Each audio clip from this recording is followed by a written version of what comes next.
اعوذ باللہ من الشیطان الرجیم بسم اللہ الرحمن الرحیم۔ اب جو دوسرا رکوع آ رہا ہے سورہ مبارکہ کا، یہ ہمارے اس منتخب نصاب کا ایک اہم درس ہے، اور یہ منتخب نصاب کا پہلا حصہ ہے جو جامع اسباق، سورۃ العصر پھر آیت البر، تیسرا سبق یہ ہے، اس لیے کہ اس میں بھی وہ انسان کی نجات کے لیے جو چیزیں لازم ہیں وہ سب کی سب ان کا ایک اسکیلیٹن سمجھیے، اس کا جو ہے ایک خاکہ جو ہے بلو پرنٹ اس کے اندر بھی آ گیا ہے۔ اور یہ اصل میں ایک ایسے شخص کی مثال ہے جو نہ خود نبی تھے نہ کسی نبی کے پیروکار تھے، لیکن وہی جو بات میں نے بارہا آپ سے عرض کی ہے کہ سلیم الطبع انسان، سلیم الفطرت انسان اور سلیم العقل انسان، فطرت کج نہ ہوئی ہو، پرورٹڈ نہ ہو، اور انسان کی عقل جو ہے اس کے اوپر پردے نہ پڑ گئے ہوں، تو انسان کچھ حقائق تک خود پہنچ جائے گا چاہے کسی نبی کی دعوت اس تک نہ پہنچی ہو۔ وہ مقام کیا ہے کہ وہ پہچان لے گا کہ اس کائنات کا ایک خالق ہے، وہ اکیلا ہے، وہی اس کا مدبر ہے، وہی چلا رہا ہے، وہ تمام صفات کمال سے بتمام و کمال متصف ہے۔ پھر یہ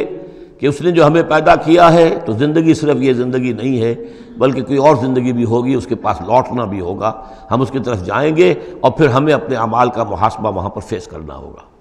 اور جزا و سزا ہوگی۔ یہاں تک انسان پہنچ سکتا ہے، یعنی ایمان ابھی نہ کہیے، ایمان تو تصدیق کو کہتے ہیں، ایمان کا لفظ تو ہوتا ہے جبکہ نبی کی دعوت کی تصدیق کی جائے تو لفظ ایمان ہے، لیکن یوں سمجھیے کہ معرفت یا حکمت،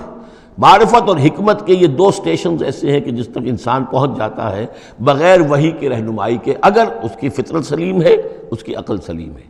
اس کے بعد وہ سوال کرتا ہے، یہی میں نے سورہ فاتحہ میں آپ کو بتایا تھا کہ سورہ فاتحہ دعا ہے، لیکن کس شخص کی دعا ہے؟ عام آدمی کی دعا نہیں ہے، وہ ہمیں تلقین تو کی گئی ہے نماز میں، ہم وہی پڑھتے ہیں، لیکن اس میں پیش نظر کیا ہے کہ ایک شخص جو اپنی سلامتی طبع، سلامتی فطرت، سلامتی عقل سے یہاں تک تو پہنچ گیا کہ الحمدللہ رب العالمین الرحمن الرحیم مالک یوم الدین ایاک نعبد، یہاں تک تو وہ پہنچ گیا ہے۔ اے رب، پھر تیری ہی بندگی کرنی چاہیے، تیری ہی مرضی پر چلنا چاہیے، لیکن تیری مرضی کس شے میں ہے یہ ہمیں معلوم نہیں، تو کس چیز سے راضی ہوتا ہے، کس سے ناراض ہوتا ہے یہ ہمیں معلوم نہیں، تیری بندگی کیسے کریں یہ ہمیں معلوم نہیں۔ تو اس سے آگے پھر ہے وہ جو اہدنا الصراط المستقیم، ایاک نعبد و ایاک نستعین اہدنا الصراط المستقیم۔ تو ایسی ایک شخصیت تھی حضرت لقمان کی، جہاں تک روایات ہیں ان سے معلوم ہوتا ہے کہ یہ حبشی النسل تھے۔ نوبیا ایک جگہ ہے کہ جو سوڈان اور یوں سمجھیے کہ مصر کے تقریباً درمیان یا سرحد پر ہے، وہاں یہ رہتے تھے اور کارپینٹر تھے، لیکن یہ کہ اللہ تعالیٰ ذہانت جس کو بھی چاہے دے دے، لیکن ان کے اندر اللہ تعالیٰ نے وہ ذہانت بھی دی تھی، اور وہ سلامتی فکر، سلامتی عقل، سلامتی فطرت، سلامتی قلب، اس کے نتیجے میں وہ اس چیز تک پہنچ گئے تھے، توحید تک۔ اور اس کے ساتھ ہی یہ ہے کہ اعمال انسان کے جو ہیں وہ ضائع جانے والے نہیں ہیں، ان کا کوئی نہ کوئی بدلہ مل کر رہے گا۔ باقی یہ کہ جو چیزیں وہی سے معلوم ہوتی ہیں، جنت دوزخ، وہ تو ان کے تذکرہ نہیں ملے گا اس کے اندر، جو چیزیں، اور کسی رسول کا تذکرہ بھی نہیں ملے گا، اس لیے کہ وہ کسی رسول کے امتی ہوتے تو تذکرہ کرتے۔ یہاں انہوں نے جو اپنی ایک حکیم اور دانا انسان نے اپنے ساری عمر کے سوچ کا جو لب لباب ہے، خلاصہ ہے، حاصل ہے، وہ اپنے بیٹے کو اپنے انتقال کے وقت وصیت کی شکل میں منتقل کیا ہے، اور اس کو اللہ تعالیٰ نے قرآن میں نقل کر دیا، کیونکہ ان کے اقوال کوٹ کیے جاتے تھے، جیسے ہم کو تقریر کرتے ہیں تو کبھی علامہ اقبال کا حوالہ دیتے ہیں، ان کا شعر کوٹ کر دیتے ہیں، کبھی کسی اور کا، تو یہ بھی اصل میں عرب میں خطباء اور شعراء جانتے تھے کہ یہ لقمان جو ہیں یہ بہت ہی حکیم اور دانا انسان تھے، اور ان کے اقوال جو ہیں کوٹ کیے جاتے تھے اشعار میں بھی اور خطبات میں بھی۔ تو اللہ نے بتایا کہ دیکھو یہ لقمان بھی جو اپنی سلامتی طبع اور سلامتی فکر کی وجہ سے جہاں تک پہنچا، وہ وہی اصول ہے کہ جن کی طرف محمد تمہیں دعوت دے رہے ہیں صلی اللہ علیہ وسلم۔ وَلَقَدْ آتَيْنَا لُقْمَانَ الْحِكْمَةَ، اور ہم نے لقمان کو دانائی عطا کی۔ دانائی کا نتیجہ کیا تھا؟ انشکر للہ، کہ شکر کرو اللہ کا۔ دانائی کا تقاضا، فطرت کی سلامتی کا تقاضا کیا ہے؟ جو بھی آپ کے ساتھ بھلائی کرے اس کے لیے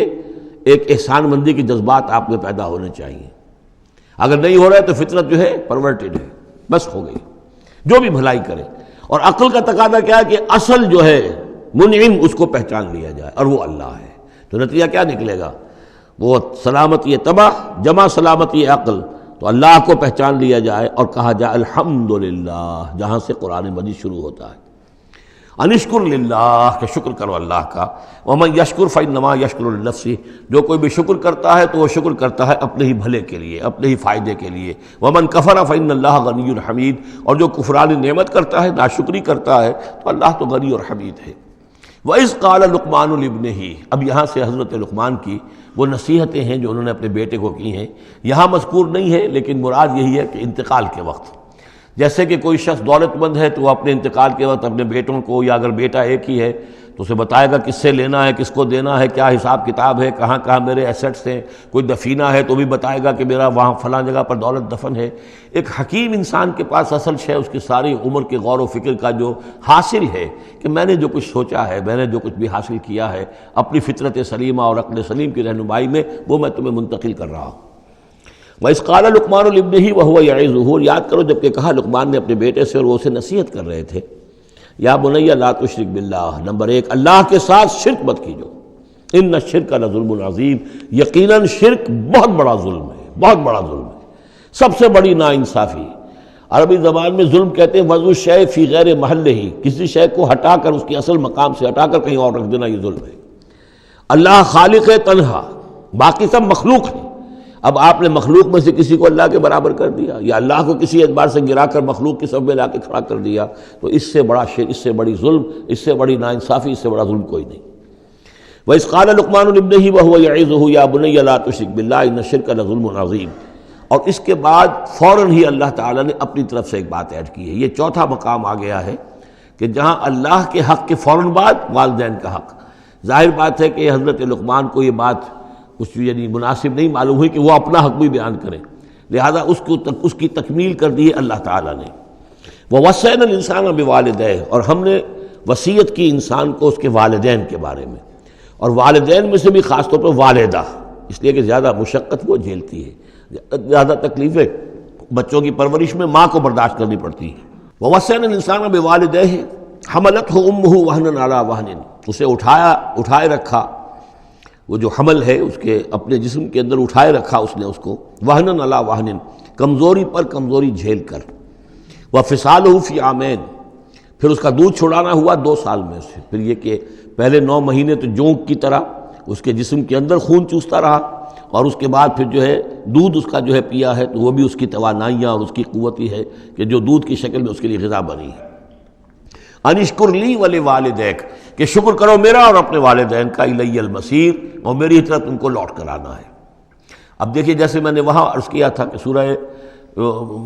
عنکبوت میں اور اس میں بڑی مناسبت ہے ان دو میں، وہ مضمون اب یہاں بھی آ رہا ہے کہ اگر یہ 2 حق ٹکرا جائیں، ایک حق اللہ کا ہے شرک نہ کیا جائے، ایک حق والدین کے ساتھ حسن سلوک ہے، اب یہ ٹکرا گئے، والدین کہہ رہے ہیں شرک کرو، اب کیا کریں؟ وَإِن جَاهَدَاكَ عَلَىٰ أَن تُشْرِكَ بِي مَا لَيْسَ لَكَ بِهِ عِلْمٌ، اگر وہ تم سے جہاد کریں، تم پر دباؤ ڈالیں، تم سے لڑیں، تم سے جھگڑیں، اور تمہیں مجبور کریں کہ تم شریک کرو اور شرک کرو میرے ساتھ ایسی چیز کا کہ جس کا تمہارے پاس کوئی علم نہیں ہے، فَلَا تُطِعْهُمَا، تم کا کہنا مت مانو۔ وہاں پر بھی یہ مضمون آ چکا، یہاں دوبارہ آ گیا کہ ان کے حقوق ایک حد تک ہیں، اس سے آگے بڑھ کر وہ اللہ کے حقوق پر ڈاکہ ڈالنے لگے، بازی بازی بارش بابا ہم بازی، ان کے حقوق اللہ کے حقوق کے برابر نہیں ہو سکتے، ان کے حقوق اللہ کے حقوق سے فائق نہیں ہو سکتے، اس کے نیچے نیچے ہیں، تو شرک نہیں۔ البتہ یہاں یہ ذہن میں رکھیے کہ شرک صرف بت پرستی کو نہیں کہتے، لا تشرک، شرک کی کوئی قسم بھی ہو۔ اب اللہ کے کسی ایک حکم کو اگر والدین کہتے ہیں توڑو، اس کا کیا مطلب ہے؟ یہ شرک کا حکم دے رہے ہیں، اس لیے کہ آپ نے والدین کے کہنے پر اللہ کے حکم کی خلاف ورزی کی، اس کا مطلب ہے کہ آپ نے مطاع اور معبود والدین کو بنا لیا۔ نفس کے کہنے پر آپ حرام کے اندر منہ مار رہے ہیں، تو آپ کا جو حرام جو دولت ہے وہ آپ کا معبود ہے، اور آپ کا نفس آپ کا معبود ہے۔ ارأیت من اتخذ الہہ ہواہ، کیا تم نے دیکھا اس شخص کو جس نے اپنی خواہش نفس کو اپنا معبود بنا لیا؟ تو شرک کا مفہوم جو ہے اس کا پورا وسیع مفہوم، اور جیسا کہ اس سے پہلے بھی تذکرہ ہو چکا ہے، اس پر الحمدللہ کہ میں نے تقریباً 20 سال پرانی بات ہے یہ، کہ میں نے اقسام حقیقت و اقسام شرک پر 6 گھنٹے کے کیسٹس جو ہیں میرے وہ ریکارڈڈ ہیں اور موجود ہیں۔ تو اس حوالے سے اس کو یہ نہیں سمجھنا چاہیے کہ شرک سے مراد صرف بت پرستی ہے۔ صدق اللہ العظیم۔